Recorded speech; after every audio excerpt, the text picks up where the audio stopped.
motivation for the trip came from a few different places. Um, for me personally, all of my grandparents are Moroccan, of Moroccan heritage, so my family traces back to Morocco. So a lack of knowledge of my own identity and like my own history was a big driving force for this trip. A couple of years ago, students approached the CJL asking for something more substantive than birthright. They came with a positive attitude towards Israel, but didn't want only a social experience. They wanted a educational, deeper experience.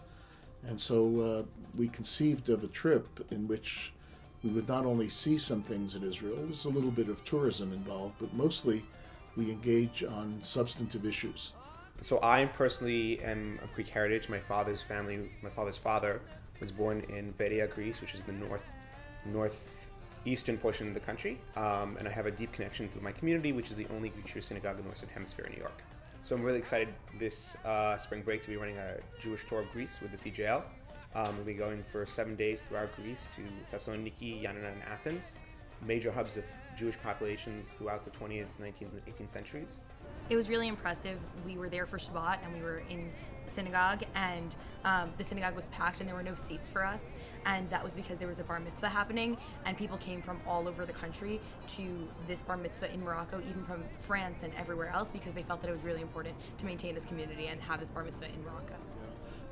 Last trip, we visited one of what they call the illegal outposts in the West Bank. It was an area that was a subject of tremendous contention, and we heard from one of the true believers at that outpost, who I think shocked all of us by starting out saying, you know, you're standing exactly where Abraham stood. We actually took a bus of all 25 students to Kehillah Kadosh Yanina. It's the only Greek Jewish synagogue in the Western Hemisphere. It doubles also as a museum of Greek Jewish heritage in the United States. We got to meet with a Greek Holocaust survivor. We were able to have a traditional Greek Jewish dinner along with one of our sponsors, who was very, very generous and we're very grateful for, who happened to be a Greek Jew as well.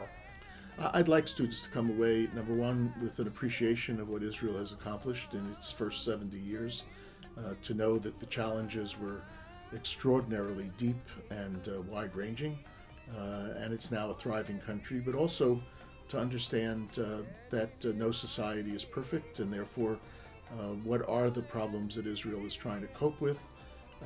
Have they overcome those problems? Have they not? What remains to be done? For example, on the peace process trip, we did a lot of discussion, both with Israelis, Palestinians, and among ourselves, of what needed to be done to try to reach a solution. So some unfinished business, but I'd like students to go away believing that there are answers to some of these problems. I think for some participants it showed that we kind of take for granted how easy it is to be a Jew and where we're living right now, and to be actively living as a Jew in Morocco is not easy anymore. You very much have to fight for it, and I think it reminded us of how difficult it is to be a Jew in some places of the world and how much you really have to fight for that identity.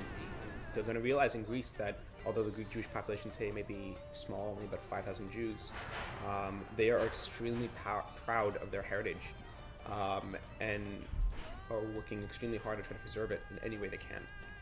So after going on the Morocco trip, I felt like there should be more opportunities like this in the future, which was one of the reasons that I decided to plan a trip to Argentina. And when I approached the CJL to help me plan this trip, they were really enthusiastic about it. And it's so incredible that the CJL gives these opportunities to students every year and maintains this connection.